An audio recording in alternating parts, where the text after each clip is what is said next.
mensonger. Voilà. Truffé véritablement, comment je vais dire, c'est du même du révisionnisme. Il peut être attaqué et je ne comprends pas. Et d'ailleurs, il y a de plus en plus de voix qui s'élèvent en Europe pour dire que on ne veut pas rembourser ce retour. Vous avez pillé l'Afrique, ayons au moins l'humilité de dire véritablement qu'on a pillé, donc ne nous racontez pas cette histoire. C'est un véritable mensonge. La deuxième des choses qu'il faut dire, c'est que, vous savez, dans ce qu'on a appelé en quelque sorte œuvre d'art, il y a même eu la science. Il est démontré aujourd'hui que ce qu'on appelle le fameux théorème de Pythagore, vous n'aurez pas pu construire les pyramides d'Égypte si vous n'aviez pas su et maîtriser la petite règle mathématique qui veut que dans un triangle à angle droit, la somme du côté adjacent, du côté opposé, au carré, est égale au carré de l'hypoténuse. C'est là où est basé en fait l'essentiel de la géométrie. Ça a été carrément foulé. C'est-à-dire ces règles mathématiques, on les retrouve même dans la construction de certaines œuvres d'art.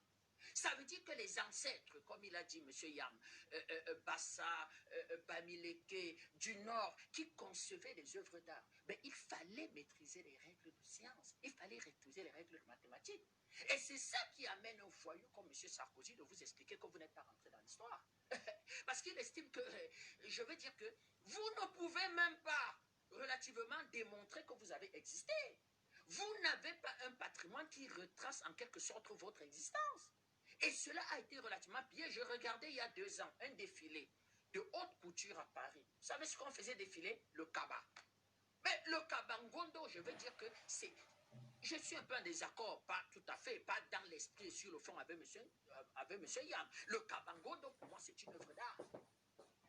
C'est une œuvre d'art, une véritable œuvre d'art. Et il le faisait défiler avec ce qu'on appelait le tissu wax. Vous savez que le tissu wax est produit en Hollande, au point où aujourd'hui c'est devenu, à la limite même, entre guillemets, un patrimoine de la Hollande. Donc vous expliquez le wax hollandais. Mais le wax est d'inspiration purement africaine. C'est-à-dire que c'est un tissu qui se base... D'ailleurs, ça raconte une histoire. C'est-à-dire ça raconte quelque chose. C'est souvent des batailles. C'est-à-dire des batailles victorieuses entre les peuples qui étaient célébrées sous forme d'écriture et sous forme de dessin et qui étaient repris en quelque sorte, comment je vais dire que dans ce qu'on pouvait appeler à l'époque le vestimentaire en fait des guerriers qui représentait le wax. Donc le wax a une histoire, on lit dans du wax. Mais aujourd'hui c'est devenu à la limite, entre guillemets, les Hollandais se sont appropriés ça. Donc pour ça, il n'y a aucune confusion à avoir. Et quand vous regardez véritablement le pillage, mais le pillage a commencé depuis l'ère des temps. Le grand pillage, pendant relativement la traite négrière, qui faisait l'inventaire? Moi, je suis arrivé un jour chez un agriculteur dans le sud. Il en rigolait parce qu'il me montrait une statue. Et il m'expliquait qu'il avait été dans une visite à Madagascar. Parce que la quasi-totalité des agriculteurs en Europe aujourd'hui sont relativement en faillite. Totalement. Ils vivent grâce aux subventions de l'Union européenne. Et à partir de là, ben, excusez-moi, ils sont tous relativement divorcés, ils sont tous seuls, donc il leur faut des campagnes. Et généralement, ils vont à Madagascar. C'est une filière même là-bas où ils vont chercher des femmes. Mais au-delà d'aller à Madagascar chercher des compagnes de vie et de chercher des épouses, mais ils profitent pour piller. Et je lui demandais effectivement comment est-ce qu'il a pu le ramener si la communauté, c'est-à-dire que dans laquelle il était allé chercher son épouse, était d'accord de lui donner cette œuvre d'art. Il expliquait que je sais pas trop, mais j'ai pu l'acheter. Et puis j'ai expliqué que acheter peut être un délit grave. Parce qu'on ne vend pas une œuvre d'art, c'est interdit. Vous allez en Europe, vous ne pouvez pas ramener une œuvre d'art européenne sur le continent africain. C'est interdit. Si aujourd'hui, on classe un crime, une pollution de superficie, une pollution de terrain ou de territoire comme un crime contre l'humanité, afforer une œuvre d'art.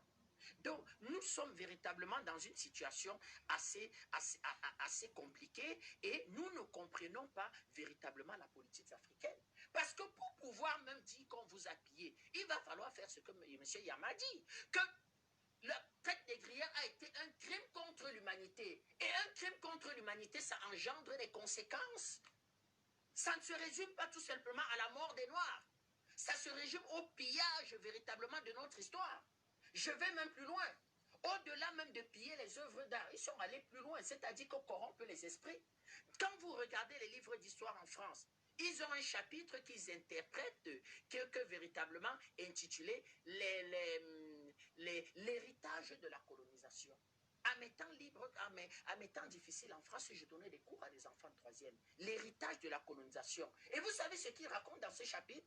Eh bien, ils expliquent aux jeunes Européens que la colonisation, oui, ça a été difficile et tout, mais en même temps, on a laissé en Afrique beaucoup de choses parce qu'on a permis aux Africains d'aller à l'école, on a permis de former les Africains, on a mis sur pied les premières administrations africaines, on a construit des hôpitaux, et ils vous citent en fait ces missionnaires qui sont venus construire des hôpitaux. Ce qui fait qu'un jeune Européen qui a en fait appris à partir des livres européens et des professeurs européens l'histoire de la colonisation, quand vous lui dites que c'est un crime contre l'humanité, ben, il sursaute. Il dit, ben, c'est un crime, mais ça vous a permis d'avoir vos premières écoles, votre administration, de vastes plantations, un embryon de vie économique.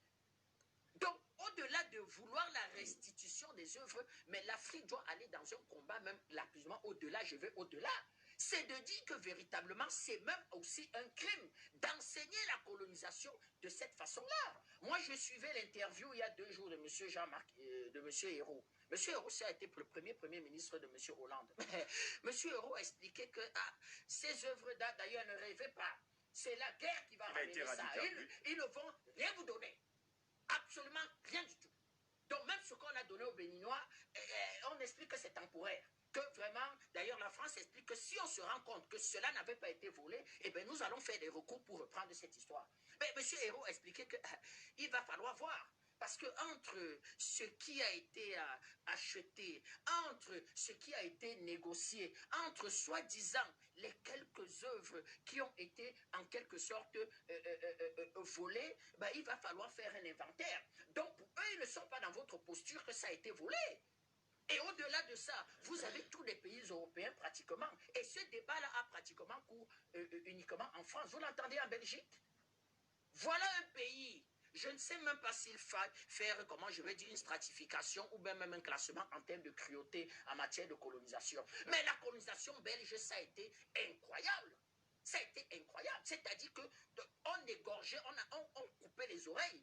On lynchait à mort quand vous n'atteignez pas le quota, comment je vais dire, de production de caoutchouc à partir d'un arbre d'EVA. C'est-à-dire que le colon belge, c'est un pays qui devrait avoir honte.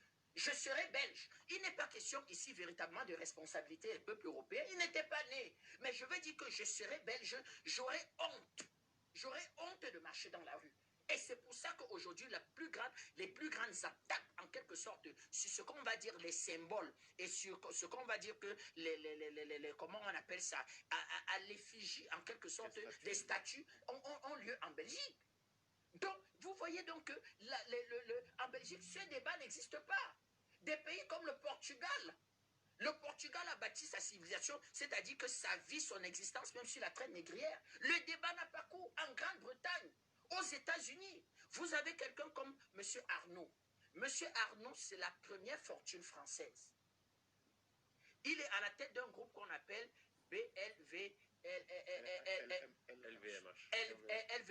LVMH. C'est-à-dire que la première entreprise du luxe. Ben, le patrimoine de cette entreprise du luxe, c'est quoi? C'est ça. C'est la première capitalisation boursière du CAC 40. Monsieur Arnault. Vous avez un autre qu'on appelle Pinault.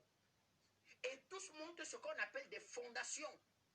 Et ces fondations-là, en fait, ont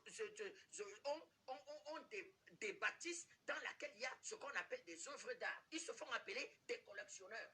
C'est quoi leur collection? C'est quoi leur collection? Je ne parle pas de l'industrie qu'il y a derrière. La simple ville de Paris, c'est 10 millions de touristes par an. Si chaque touriste dépense 100 euros, 100 euros, c'est 2 bons restaurants à Paris.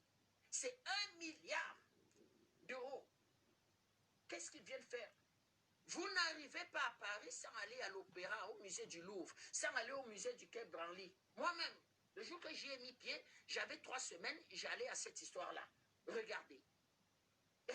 J'étais surpris parce que je trouvais beaucoup de choses. Je disais que mais c'est comment? Est-ce que je ne comprenais pas bien. Je disais mais les peuples bamileke ont été à l'autre. Parce que je retrouvais quand j'entre dans ma petite chefferie de Bamintine un certain type de statues, d'œuvres d'art qui parlent de l'histoire de village, je trouvais des choses qui avaient une ressemblance terrible et je le retrouvais à l'opéra. Et même pour accéder à certaines salles, vous avez des paiements en plus sur ces enjeux financiers. Vont vous le rendre comment? Donc, M. Yamtimba avait parfaitement raison. Qu'on décrète ça, c'est-à-dire que de vol, qu'on décrète crime contre l'humanité. Et là, maintenant, que l'Union africaine, que les pays africains, aucun pays africain seul ne peut négocier cette histoire. Que représente le Bénin? Je vous dis 10 milliards. C'est-à-dire que pratiquement 1 milliard d'euros, si chaque touriste dépense, je vais dire que 100 euros. Que représente le Bénin qui a à peine 10 milliards de dollars de produits intérieurs bruts face à une puissance comme la France et dit remettez par l'œuvre d'art? C'est quelque chose même que les Africains ont besoin même d'alliés puissants. Les Africains ont besoin d'art. Que oui, il affichait son racisme. Mais moi, j'avais l'impression qu'il affichait le mépris de la race noire. C'est-à-dire qu'il égorgeait George Floyd. Pour moi, c'est équivalent, il égorgeait George Floyd, les mains dans les poches et souriant. Voilà l'histoire de ce qu'on peut appeler, les œuvres d'art. Je vous rappelle que si l'on ramène ces œuvres d'art chez nous, nous pouvons commencer à faire le deuil de notre traite négrière. Je vous rappelle que l'Afrique n'a pas encore fait le deuil de la traite négrière. Nous n'avons pas encore pleuré. C'est-à-dire que ces Africains décimés pendant 4 siècles.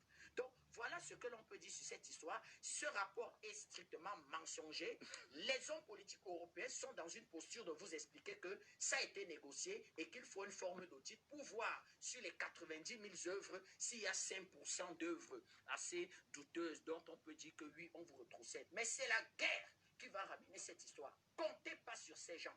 Les Juifs ont rétabli leur histoire et les Juifs jugent tous ceux qui ont participé à la Shoah.